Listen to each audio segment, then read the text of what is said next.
Market Mantra, Market Mantra, Market Mantra, Market Mantra,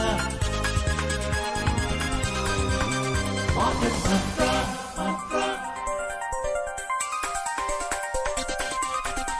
Market Mantra.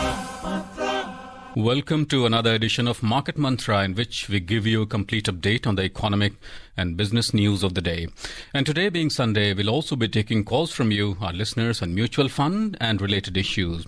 You can call us on our telephone numbers 2331 4444, 2342 1050 and 2331 0464, and do not forget to prefix 011 before these telephone numbers if you are calling from out of Delhi. Well, my name is Nishit Kumar, and with me is my co-anchor in Hindi, Subodh Mishra. नमस्कार श्रोताओं, कारोबारी खबरों के साथ market मंत्र हाजिर है। आज रविवार है और हर रविवार की तरह आज भी हम म्यूचुअल फंड से जुड़े आपके सवालों के जवाब देंगे। सवाल पूछने के लिए आप इन नंबरों पर फोन कर सकते हैं 2331-4444, 2342-1050 और 2331-0464।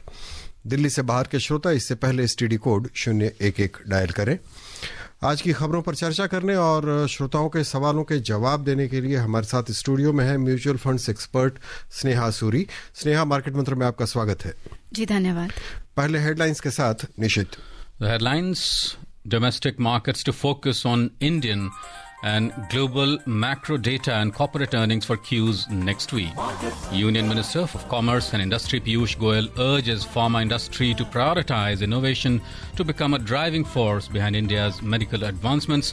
And gold in international markets surge for the sixth straight week. Spot prices jumped 2% last week to $2,873 per ounce. अगले हफ्ते देश के बाजारों का फोकस भारत और दुनिया के मैक्रो डेटा और कंपनियों की आमदनी पर रहने की उम्मीद।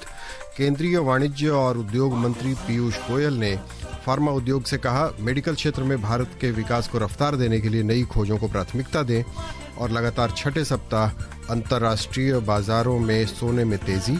पिछले हफ्ते हाजिर कीमतें 2% बढ़कर $2,873 प्रति औंस पर पहुंची।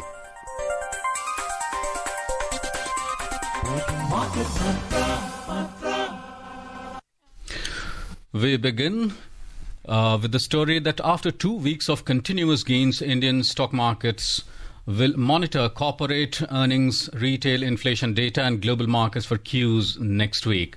Market attention is expected to turn towards macroeconomic indicators scheduled during the week, such as the Index of Industrial Production or IIP, Consumer Price Index, CPI-based inflation and Wholesale Price Index or WPI inflation.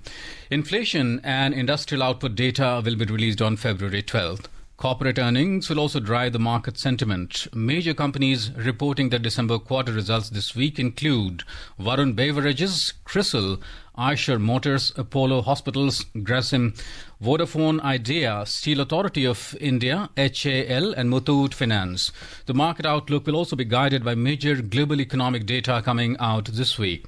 Macro data such as US CPI, jobless claims, industrial production, US retail sales, UK GDP data, China CPI will shape market sentiments in the next 5 days.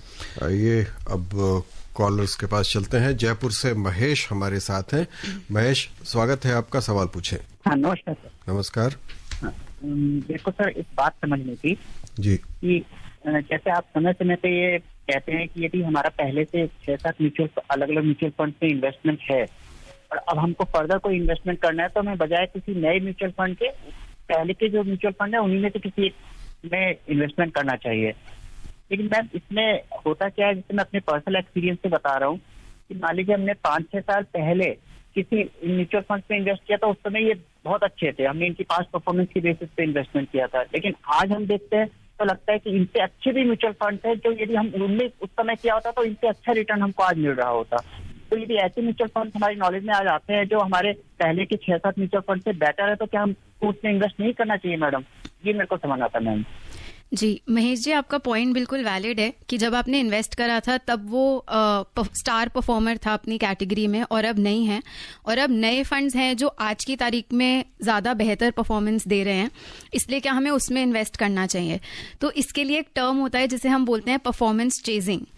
तो इसमें कोई problem नहीं रहती। Problem actually hindsight में आगे जाके पता चलती है कि कोई भी फंड किसी हर टाइम पे बेस्ट परफॉर्मर नहीं रहता। इवन जो बेस्ट ऑफ बेस्ट फंड्स होते हैं, all of them go through phases of under performance. तो मैं आपको यहाँ पर ये आउटलुक लेने के लिए बोलूंगी कि अगर आप जिसमें अभी इन्वेस्टेड हैं, मान लीजिए वो कुछ 4 से 5 फंड्स हैं, पहले आप ये इवेल्युएट करें। आप मान लीजिए इक्विटी में करना चाह रहे हैं, इनमें से 4-5 में से कोई ऐसा फंड है जो आज की तारीख में आपकी इन्वेस्टमेंट पे जो रिटर्न दे रहा है वो काफी बेहतरीन रिटर्न है। ऐसा नहीं है, हो सकता है कि जो दूसरा नया फंड है वो 15% दे रहा है और ये आपको 12% दे रहा है, तो ये बुरा फंड नहीं है। ये एक पर्सपेक्टिव की बात हो जाती है। तो आप फोमो में ना पड़ के ये देखिए कि अगर वो आपको रीजनेबल रिटर्न फिर भी दे रहा है, तो आपने जिस गोल के साथ उसमें इन्वेस्ट करा था, लॉन्ग टर्म एलोकेशन को देखते हुए, अगर वो अभी भी आप अचीव कर रहे हैं तो आप उनमें करिए। और होता क्या है कि आपको एक बार ये ध्यान देना चाहिए कि अगर आप ऐसे परफॉर्मेंस चेस करते रहेंगे ना, तो 5 साल बाद या इवन 2 साल बाद ऐसा होगा कि आपके पोर्टफोलियो में बहुत सारी फंड्स हो जाएंगे। और इसका भी एक नुकसान रहता है कि मतलब एज एन इन्वेस्टर हमारा इंटरेस्ट लूज हो जाता है कि हम इसको ट्रैक ही नहीं करेंगे। फिर आपकी एक तरीके से हैबिट बन जाएगी कि जब कोई बेहतरीन फंड आज के दिन का बेहतरीन है, आप उसी में ही इन्वेस्ट करेंगे और आपका जो एक गोल आप अचीव करना चाह रहे हैं ना, वो प्रॉपरली हो नहीं पाएगा। आप ये जरूर कर सकते हैं कि आप पीरियोडिकली, जैसे मान लीजिए एनुअली, आप अपना पोर्टफोलियो रिव्यू कर सकते हैं कि फंड्स कैसा कर रहे हैं। अगर कोई ऐसा फंड है जिसकी परफॉर्मेंस देखकर आपको डर लग रहा है कि ये तो मतलब इसमें आज मतलब आगे नहीं बढ़ते रहना चाहिए, तो आप अपनी SIP वहां पॉज कर सकते हैं और किसी और फंड में कर सकते हैं। बट आई वुड से कि सिर्फ परफॉर्मेंस चेज वाले फैक्टर को ना ध्यान में रखते हुए रियल इम्प्लीकेशन देखने चाहिए हमें कि बस हम फंड्स ना बढ़ाते रहें। और आप एक बार इवैल्यूएट करें अपने 4 से 5 फंड्स में कौन सा अच्छा कर रहा है। अगर कोई मतलब पर्सपेक्टिव देखकर करिएगा रिटर्न का, 2-3% इधर उधर से वो परफॉर्मेंस उसकी पुअर नहीं हो जाती। जी स्नेहा, और अगर वो थीमेटिक अगर फंड्स हों तो वो कई बार साइक्लिकल भी होते हैं। बिल्कुल, तो इस बात का भी ध्यान रखना चाहिए। हमारे next collar is Manoj from UP. Manoj, welcome.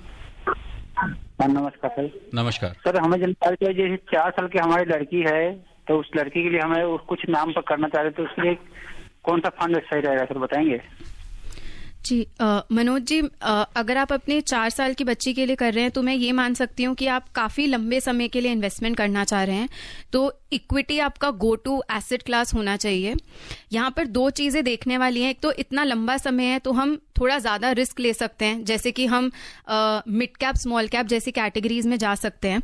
But अगर आप मान लीजिए आप एज एन इन्वेस्टर, आपको डर लगेगा अगर आपकी इन्वेस्टमेंट 1 लाख से सीधा 50,000 दिखती है, तो आई वुड से फिर आप अपना पोर्टफोलियो ऐसा बना सकते हैं कि आप कोई फ्लेक्सी कैप फंड चुन सकते हैं, जिसके लिए आप चुनाव परागपारिक फ्लेक्सी कैप फंड का कर सकते हैं। अगर आप थोड़ा एक्स्ट्रा रिस्क लेने के लिए तैयार हैं, तो जो मल्टी कैप फंड्स होते हैं वो 50% का अपना पैसा मिड और स्मॉल में रखते ही रखते हैं। फ्लेक्सी कैप भी कहीं पे भी इन्वेस्ट कर सकते हैं, बट आज की तारीख में most of the flexi cap fund सिर्फ लार्ज कैप फंड्स में लार्ज कैप कंपनीज में कॉन्सेंट्रेटेड हैं। तो आप मल्टी कैप फंड भी देख सकते हैं, जिसके लिए आप ICICI, निपॉन या कोटक के मल्टी कैप फंड्स देख सकते हैं। जी, और स्नेहा, जो हम हमेशा दोहराते हैं कि छोटे निवेशकों को ध्यान रखना चाहिए कि सारा पैसा एक बार न लगाए, आप प्लीज एक बार बता दें। हाँ जी, बिल्कुल, ये एक बहुत ही इंपॉर्टेंट पॉइंट बोला सुबोध जी आपने। SIP के माध्यम से हमें अपना पैसा तोड़ तोड़ के ही लगाना चाहिए, नहीं तो होता क्या है, जैसे मैंने बोला कि 1 लाख जब आप डाल देते हैं वो 50 दिख जाता है, तो डर के मारे हमें लगता है अब हम मार्केट से निकल जाएं और हम अपना लॉसेस को परमानेंट कर देते हैं। धीरे धीरे लगाना सही रहता है और मतलब एक जो साइकोलॉजिकल बेनिफिट होता है वो काफी दूर तक जाता है। जी, अगले कॉलर है पुणे से आलोक। आलोक, स्वागत है आपका, सवाल पूछें। Yes sir, thank you sir. Good evening madam. Good evening. Madam मेरे पास में अभी एटलीस्ट 5 लाख रुपए करीब है, जो कि मेरा एक एफडी मैच्योर हुआ है। अब मैं उसको एफडी में नहीं लगा के म्यूचुअल फंड में लगाना चाहता हूँ, तो मुझे ऐसे कुछ 4-5 फंड बता दीजिए जिसमें कि मैं करीब 1-1 लाख रुपए ऐसा करके 5 फंड में लगा सकूं। मुझे कुछ अच्छे वाले फंड बता दीजिए जिसमें कि मैं करीब करीब 5 साल के लिए लॉन्ग टर्म्स के लिए लगा सकूं। ऐसे कुछ अच्छे फंड के नाम मुझे आप चूज करके बता दीजिए कि इसमें लगाना अच्छा रहेगा। और एक मैडम और एक क्वेश्चन मेरा और है कि इन जैसे भी जो आप फंड के नाम बताएंगे उसमें जो मुझे इन्वेस्टमेंट करना पड़ेगा वो मैं डायरेक्टली करना ज्यादा अच्छा रहेगा कि किसी ब्रोकर के थ्रू करना ज्यादा अच्छा रहेगा? क्योंकि ब्रोकर के थ्रू करने से आलोक जी, जितना मैं आपका क्वेश्चन समझ पाई थी, आपके पास सरप्लस है जो आपकी एफडी मैच्योर होके मिल रहा है और आप इसको लॉन्ग टर्म के लिए लगाना चाहते हैं। तो बाय लॉन्ग टर्म मैं ऐसा समझ रही हूँ कि आप 5 साल तक के लिए या उससे थोड़ा ज्यादा तक के लिए बने रहेंगे। इसमें फर्स्ट मैं ये हाईलाइट करना चाहूंगी कि आपने बोला 1 लाख आप इन 5 फंड्स में लगा देंगे जिनके नाम हम बताएंगे। Again coming to the same point जो अभी हमने पहले श्रोता को बताया था कि आप अगर आपके पास सरप्लस है भी, आप इसको 1 से 1.5 साल के बीच में स्प्रेड करके ही एसआईपी के माध्यम से इन्वेस्ट करिएगा। अब आपने ये एफडी में लगाया हुआ था, तो हमें ये पता नहीं है कि आप क्या पहली बार म्यूचुअल फंड में निवेश कर रहे हैं। अगर आप पहली बार कर रहे हैं तो आई वुड से आप प्योर इक्विटी में ना जाकर आप अग्रेसिव हाइब्रिड जैसे फंड ले सकते हैं। ये जो नए निवेशक हम रहते हैं उनके लिए एक इम्पॉर्टेंट हो जाता है कि थोड़ा सा पोर्शन अपना हम डेट में रखें। अगर आपके ओवरऑल पोर्टफोलियो में और भी एफडीज हैं जो डेट का केटर कर लेती हैं तो आप डेफिनेटली इक्विटी में लगा सकते हैं, बट प्योरली म्यूचुअल फंड्स के लिए आप अग्रेसिव हाइब्रिड फंड्स को देख सकते हैं, जिसमें अगर मैं आपको 2 नाम बता दूं तो आप आईसीआईसीआई का equity and debt fund, Kotak का aggressive hybrid fund, Mirae asset का अग्रेसिव हाइब्रिड फंड, ऐसे कुछ फंड्स आप देख सकते हैं। अगर आप पहले से म्यूचुअल फंड्स में इन्वेस्ट करते आ रहे हैं तो आप इक्विटी, ऑल इक्विटी से अपना पोर्टफोलियो डेफिनेटली बना सकते हैं, जिसमें आप फ्लेक्सी कैप फंड्स ले सकते हैं जैसे कि पराग पारिक फ्लेक्सी कैप। और अगर आप अपना होराइजन 5 से ज्यादा कर सकते हैं, मान लीजिए 7 साल तक कर सकते हैं, तो आई वुड से आप थोड़ा सा अलग से एक पोर्शन स्मॉल और मिड कैप फंड्स को भी देख सकते हैं, जिसमें बस ये ध्यान रखना चाहिए कि 20 से 25% तक ही ये फंड्स आपका पोर्टफोलियो का पार्ट रहें।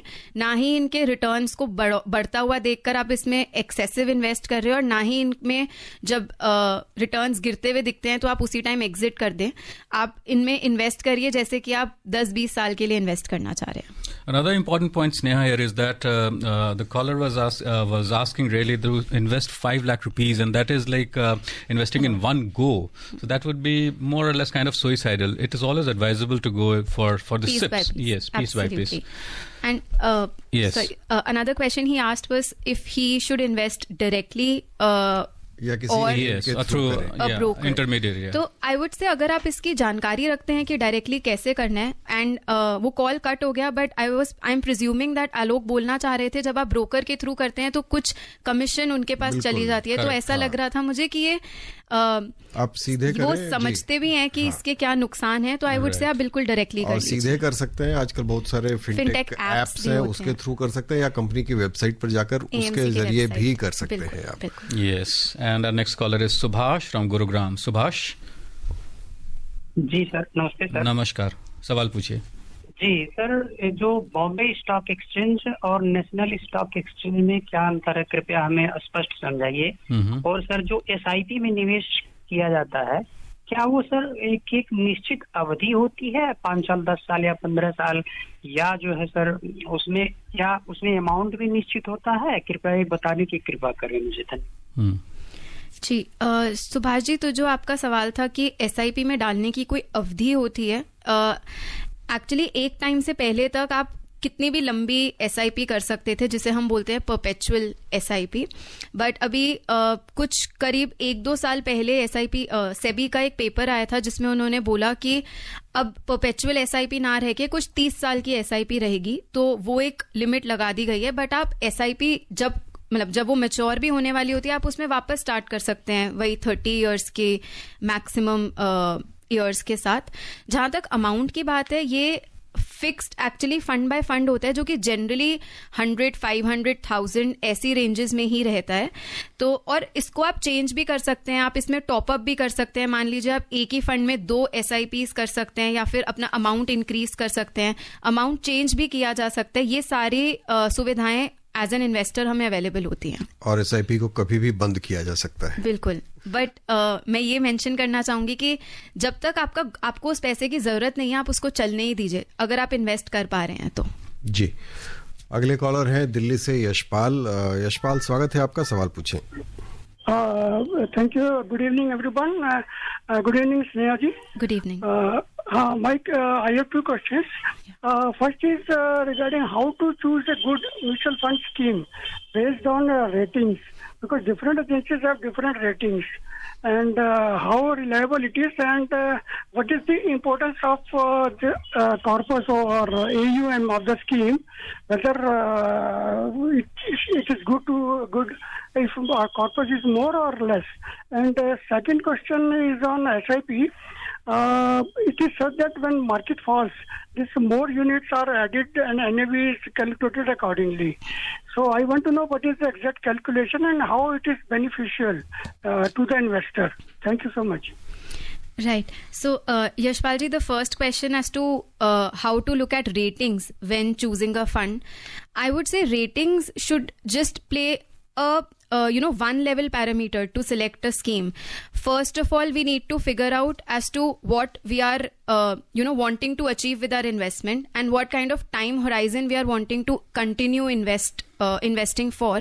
So assuming कि आपका जो time period है, that is let's say up to 1 to 3 years, then the asset class that you would look at for mutual fund schemes would be debt funds. So short duration funds can be your go-to product there. When it comes to long-term investments, then equity funds become your go-to products. So in case of equity funds, if you are looking at ratings generally, or if I can say, I can talk about value research star ratings. These ratings are primarily based on performance, risk adjusted performance. So that would mean that for a reasonable time period, if a fund has been doing well in its relative to its peers, then it will be higher on ratings. Let's say a 4-star, 5-star and even a 3-star fund.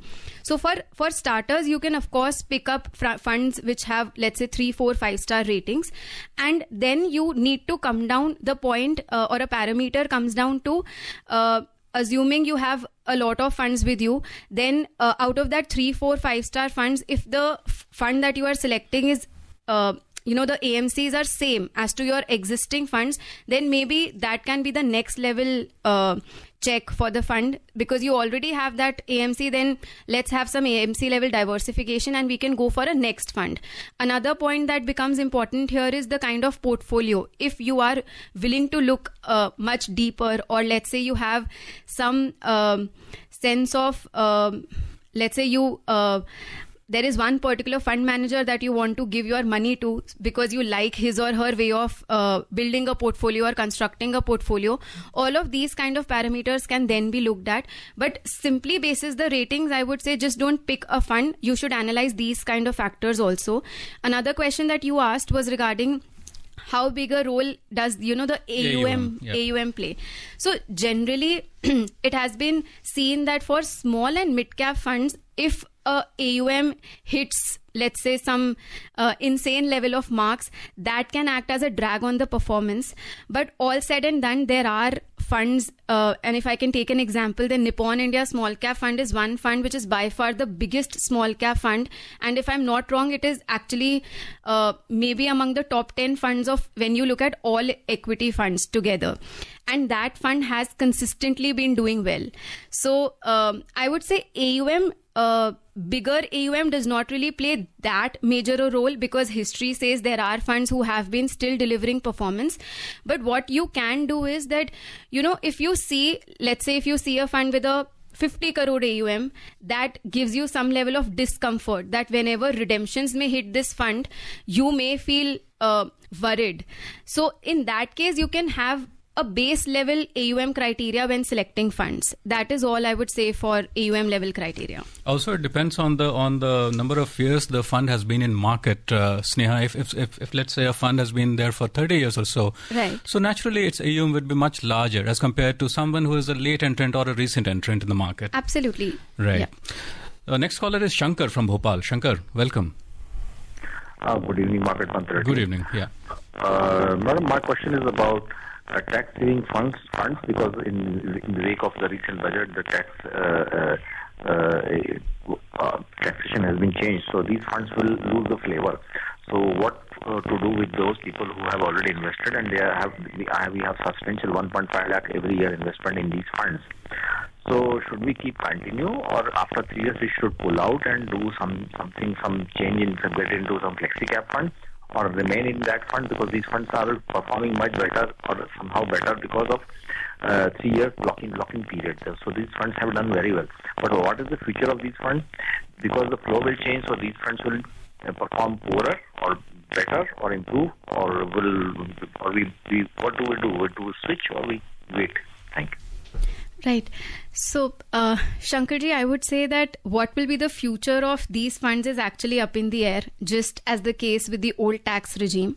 However, I would say if you have investments in these funds, and let's say if your ELSS investments are on autopilot, let them be, because we shouldn't make any knee-jerk tax moves, because if it often so happens that tax rules change, but smart investing does not really go out of style.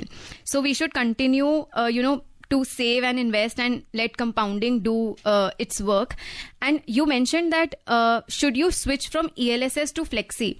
So ELSS funds structurally are same as Flexi Cap, the only difference being the mandatory 3-year lock-in. 3 years, yeah. Right. So assuming that you have invested in those funds to get the tax break, which if you are changing your regime, you might not get, but you would still continue to get the benefit which equity investments, so to say, provide you with. So I would say we should continue investing. Let's see how this new income tax bill that is due to come next week comes once, and maybe then we can discuss. And you rightly mentioned, Sneha, that the tax rules do change every year. Yeah. So that's the constant here. जी, अगले collar है कोलकाता से अमीर, स्वागत है आपका, सवाल पूछें। हाँ सर, नमस्कार। नमस्कार। मेरा सवाल है, मैंने तो म्यूचुअल फंड में कुछ भी नहीं जानता है, तो मैंने सीखने के लिए बहुत सारे इन्वेस्टमेंट मैंने किया है। 25 या 26 का जो फंड होते हैं उसमें इन्वेस्ट किया है, लगभग 42,000। तो मैंने देखा है कि कुछ भी फंड में मेरे को 58% दिया है, जैसे कि SBI long term equity fund में डायरेक्ट एंड ग्रोथ, उसके मुझे 58% मिल रहा है, कुछ फंड मुझे 22% मिल रहा है और कुछ में 5% मिल रहा है। तो मैं ऑलवेज देखता हूँ जो पोर्टफोलियो जो एनालिसिस का जो ग्राफ होता है ना, तो मार्केट तो अभी भी ज्यादा डाउन चल रहा है, तो मार्केट जब ग्राफ जो डाउन दिखता है ना, तब मैं इन्वेस्ट करता हूँ। तो ये क्या सही है या रॉन्ग है क्या? जी, अम्या जी, जो आप मेंशन कर रहे हैं कि आपके पास 25 से 26 फंड्स हो चुके हैं जिनमें आपका एक अमाउंट है जिसको आप मतलब आप इन्वेस्ट ही तब करते हैं जब आपको मार्केट गिरी हुई दिखती है। एक्चुअली इसका एक रेपरकर्शन ये रहता है एग्जैक्टली जो अभी करंटली आपके पोर्टफोलियो में हो रहा है कि आपका portfolio at a fund level बहुत ज्यादा हो जाता है। तो ultimately we become collectors of fund, because market एक ही है जहां पे ये सब फंड्स इन्वेस्ट कर रहे हैं, डिफरेंट सेक्टर्स में इन्वेस्ट कर रहे होंगे, but at the end of the day overlap इतना भारी हो जाता है कि फायदा नुकसान एक्चुअली इतना मैटर ही नहीं कर रहा होता है, क्योंकि आपका इंटरेस्ट ही डाइल्यूट हो जाता है। तो इसलिए बेहतर ये रहता है कि म्यूचुअल फंड्स के तरीके से आप इतना ज्यादा इसको ट्रेडिंग वाला इम्पैक्ट ना डाल के आप कुछ फंड्स अपने एसेट एलोकेशन के अकॉर्डिंग सिलेक्ट करके उनमें SIP के माध्यम से बने रहें, क्योंकि अभी आपके लिए मेजर चैलेंज ये रहेगा कि इन 25 से 26 को हम कम कैसे करें। और क्योंकि ऐसा हमेशा रहेगा मार्केट में कि कोई फंड अच्छा कर रहा है, कोई फंड अच्छा नहीं कर रहा है, पर इसका मतलब ये नहीं रहता कि हम अपना फंड पोर्टफोलियो इतना बड़ा बना लें। Next collar is Anil from Indore. Anil, welcome. Sir, good evening. Good evening. मतलब कि पूरी टीम को गुड इवनिंग। एक दोस्त, हमारा सवाल ये है, Anil, we would request you to switch off your radio set please. महिलाओं के लिए और ये सिटीजन के लिए क्या कोई विशेष रियायत दी जाती है क्या? ये क्योंकि हम एफडी करने जाते हैं बैंकों में, तो वहाँ पर सीनियर सिटीजन के ज्यादा इन्वेस्ट किया जाता है महिलाओं के, लेकिन म्यूचुअल फंड और शेयर बाजार में ऐसा नहीं होता है। इसका मुख्य कारण क्या है? अनिल जी, आपका सवाल बहुत साफ नहीं था। नहीं आया, लेकिन इन्होंने शायद पूछा कि म्यूचुअल फंड्स में सीनियर सिटीजन और महिलाओं के लिए कोई विशेष प्रावधान है क्या, कुछ छूट है? जैसे एफडी में अलग रेट है सीनियर सिटीजन के लिए। अच्छा, ऐसा कुछ नहीं। म्यूचुअल फंड एक्चुअली एक ऑल इक्वलाइजर तरीके का इंस्ट्रूमेंट रहता है, जहाँ पे डेमोक्रेटिक इंस्टीट्यूशन, बिल्कुल, जहाँ पे हर कोई आके सब बराबर है, सब इन्वेस्ट कर सकते हैं। मैं हूँ, आप हूँ, अंबानी हूँ, सबको एक ही प्राइस मिलेगा, कोई भी फंड में आप कर सकते हैं। जी, अगले कॉलर है कुमार चौरसिया औरंगाबाद से। स्वागत है आपका, सवाल पूछें। हाँ, नमस्कार जी। नमस्कार। अभी एक कॉलर ने सवाल किया था वो ब्रोकर को लेकर के कि डायरेक्ट इन्वेस्ट करना चाहिए या ब्रोकर के थ्रू करना चाहिए जी। अभी एक सवाल ये आता है सर कि जैसे अगर किसी पोस्ट ऑफिस में जाके अगर कोई एफडी में इन्वेस्टमेंट किया जाता है किसी एजेंट के थ्रू, तो उसका जो रेट ऑफ इंटरेस्ट होता है वो अगर एजेंट के थ्रू किया जाए या डायरेक्ट किया जाए उस पर कोई इफेक्ट नहीं पड़ता। वो रेट ऑफ इंटरेस्ट उतना ही मिलेगा उसको, चाहे डायरेक्ट करे चाहे एजेंट के थ्रू करे, पोस्ट ऑफिस में या बैंक में। वैसे म्यूचुअल फंड में जब कोई इन्वेस्टमेंट अगर डायरेक्ट एएमसी की साइट से किया जाए, डायरेक्ट कंपनी की वेबसाइट से जाके किया जाए या फिर किसी ब्रोकर के थ्रू लेके किया जाए, तो उसमें क्या इफेक्ट पड़ता है बेनिफिट में? मतलब उसका क्या? ठीक है जी। तो जैसे हमने पहले बात करी थी, जब आप एक ब्रोकर के थ्रू करते हैं तो एक परसेंटेज ऑफ मनी होता है जो उनको एज कमीशन जाता है, जो कि रिफ्लेक्ट करता है आपके एक्सपेंस रेशियो में, जो आपके एनएवी मतलब जिस प्राइस पे आपको म्यूचुअल फंड मिल रहा है उसमें एनुअली या फिर डेली आप कह सकते हैं कट होता रहता है। तो ओवर लॉन्ग पीरियड ये जो डिफरेंशियल होता है खुद से करने का और ब्रोकर से करने का, वो कंपाउंड होके 10,000 तक का भी उसका फर्क पड़ सकता है आपकी इन्वेस्टमेंट के थ्रू। इसलिए अगर आप खुद से कर पाते हैं तो ज्यादा बेहतर रहता है, आप समझ के डायरेक्ट हमेशा बेहतर होता है डायरेक्ट करना। हाँ जी। भिवानी से मोहित हमारे साथ है। मोहित, सवाल पूछें। संक्षेप में पूछें। जी, संक्षेप में पूछें। हाँ मैडम, जैसे आप अभी कुछ कॉलर्स को कह रहे थे कि लमसम पैसा है उसके बावजूद भी एसआईपी करना ज्यादा ठीक है, तो मैडम मेरे साथ ऐसा 3 बार हुआ कि मेरे पास लमसम पैसा था लेकिन मैंने एसआईपी में इन्वेस्ट किया, मतलब 8 महीने के लिए, 12 महीने के लिए, उससे ज्यादा।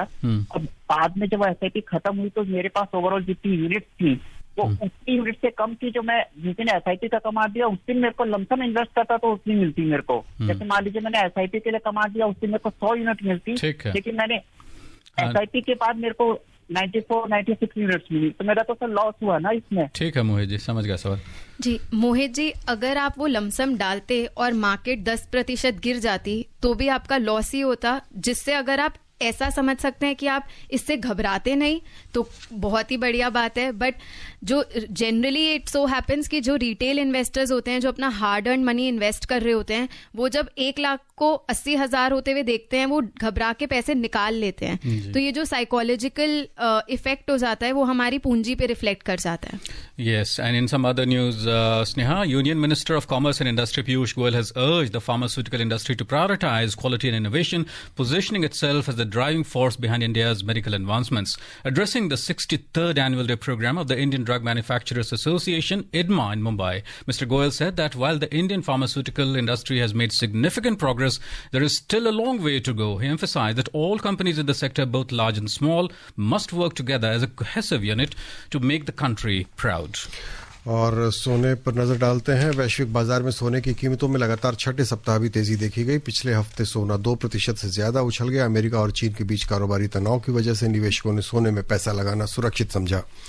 अंतर्राष्ट्रीय बाजार में सोना सप्ताह के अंत तक 2% बढ़कर 2,873.63 डॉलर्स प्रति ऑन्स तक पहुंच गया। पिछले हफ्ते अमेरिका के राष्ट्रपति डोनाल्ड ट्रंप ने चीन पर शुल्क लगाने की धमकी के बाद एक व्यापारिक युद्ध शुरू कर दिया है। उन्होंने मेक्सिको और कनाडा को तो एक महीने की मोहलत दी है।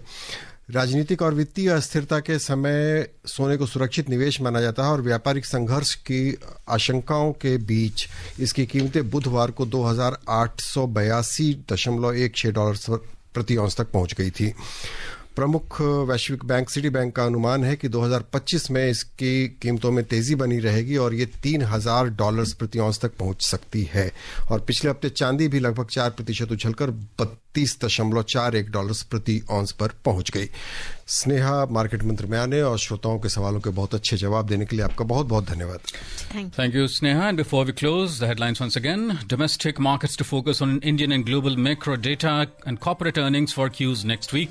Union Minister of Commerce and Industry Piyush Goyal urges pharma industry to prioritize innovation to become a driving force behind India's medical advancements. And gold in international markets surge for the sixth straight week. Spot prices jumped 2% last week to $2,873 per ounce. That's it in this edition of Market Mantra. Until the next time, goodbye. Market Mantra, Mantra.